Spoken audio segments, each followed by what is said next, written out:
സുഹൃത്തുക്കളെ, പ്രമോദ് പെരുന്നോണയാണ്. ഇപ്പോഴത്തെ ഏറ്റവും വലിയ ചർച്ച നമ്മുടെ ടോൾ പ്ലാസയിലത്തെ അതിക്രമങ്ങളാണ്. വെട്ടിച്ചിറ പോലെയുള്ള ഈ അടുത്ത് തുടങ്ങിയതാണെങ്കിൽ പോലും അവിടെയുള്ള അതിക്രമങ്ങൾ എവിടെ അതിക്രമമാണ്. നമ്മൾ എറണാകുളത്തേക്കൊക്കെ പോകുമ്പോൾ ഫുള്ള് കള്ളത്തരാണ്.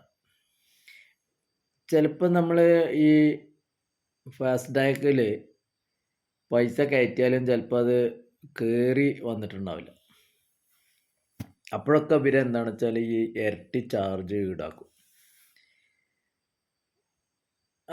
അപ്പം ഈ മൊബൈലൊന്നും ഇല്ലാത്തൊരു കാലഘട്ടത്തിലാണ് നമ്മൾ ജീവിക്കണത്. ചിലപ്പം മൊബൈൽ ചിലപ്പം മറന്നു പോയിട്ടുണ്ടെങ്കിൽ നമ്മൾ എന്ത് ചെയ്യും?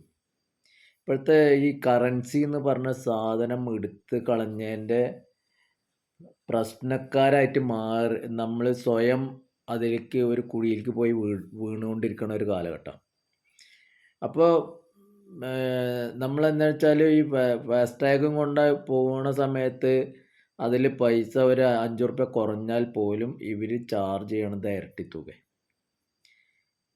അപ്പോൾ ബാങ്ക് അക്കൗണ്ട് ഇല്ലാത്ത ഒരുത്തൻ എന്ത് ചെയ്യും?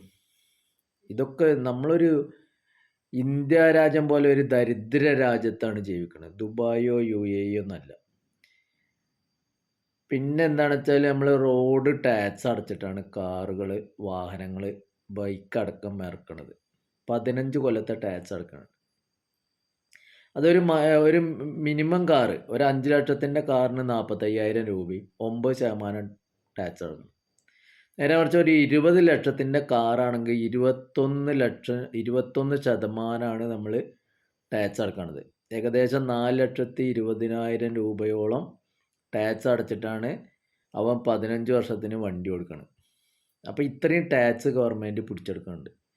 പിന്നെ നമ്മളൊരു രാജ്യത്ത് ജീവിക്കുമ്പോൾ ഒരുത്തൊരു വാഹനം വാങ്ങി റോട്ടിലേക്ക് ഇറക്കാൻ സ്വാതന്ത്ര്യമില്ലാതെ അത് അട്ടപ്പുറത്ത് വെക്കാനല്ലല്ലോ.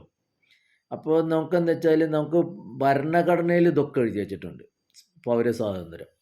നമുക്ക് പൗരസ്വാതന്ത്ര്യം ഉണ്ടോ?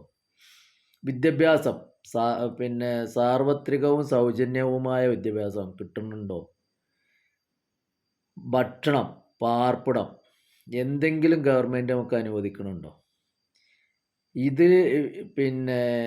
ഇതിൻ്റെ ഏറ്റവും വലിയൊരു വിരോധാഭാസം എന്ന് പറഞ്ഞാൽ നമുക്ക് യാത്ര ചെയ്ത് പോകേണ്ട സ്ഥലങ്ങളിലൊക്കെ ഈ ടോൾ പ്ലാസയാണ്. അത് എറണാകുളത്തായാലും വെട്ടിച്ചിറ ആയാലും പോണ ഭാഗത്തൊക്കെ ടാക്സ് അടക്കണം. പിന്നെ എന്തിനാണ് ഒരു ഗവൺമെൻറ് ഇവിടെ എന്നുള്ളതാണ് ചോദ്യം. നമ്മൾ വീടിന് നികുതി അടക്കുന്നുണ്ട്. പിന്നെ ഒരു സ്വന്തം സ്ഥലം ഉണ്ടെങ്കിൽ ആ സ്ഥലത്തിന് നികുതി അടക്കുന്നുണ്ട്. ബിൽഡിങ് കെട്ടിയാൽ അതിന് ബിൽഡിംഗ് പെർമിറ്റ് എടുക്കുമ്പോൾ പൈസ അടക്കണം.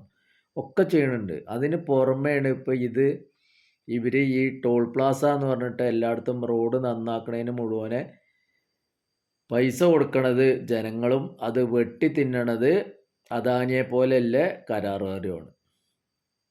അപ്പോൾ ഇത്തരം ടോൾ പ്ലാസകൾ എന്നോ വലിച്ചെറിയേണ്ട കാലം കഴിഞ്ഞു. അതിനെതിരെയൊക്കെയാണ് ശബ്ദം വേണ്ടത്. ഈ CJP പോലെയുള്ള പാർട്ടികൾ ഈ വിദ്യാർത്ഥികളുടെ രാഷ്ട്രീയം, വിദ്യാർത്ഥികളുടെ പ്രശ്നങ്ങൾ എടുക്കേണ്ടെന്നല്ല, വിദ്യാർത്ഥികളുടെ പ്രശ്നങ്ങളും അവരുടെ ചോദ്യപേപ്പർ ചോർച്ച പോലുള്ള പ്രശ്നങ്ങളും അതിനോടൊപ്പം ഇത്തരം പ്രശ്നങ്ങളും ഏറ്റെടുക്കണം. അതിൻ്റെ ഒപ്പം ബാക്കിയുള്ള മുന്നണിക്കാരും കൂടി ഒന്നിച്ചു ചേരണം. അല്ലാതെ ഈ രാജഭരണത്തെ, ഈ ഫാസിസത്തെ, ഈ ഫ്യൂഡലിസത്തെ തകർത്തെറിയാന്ന് കേരള ജനത കണക്കൂട്ടണ്ട.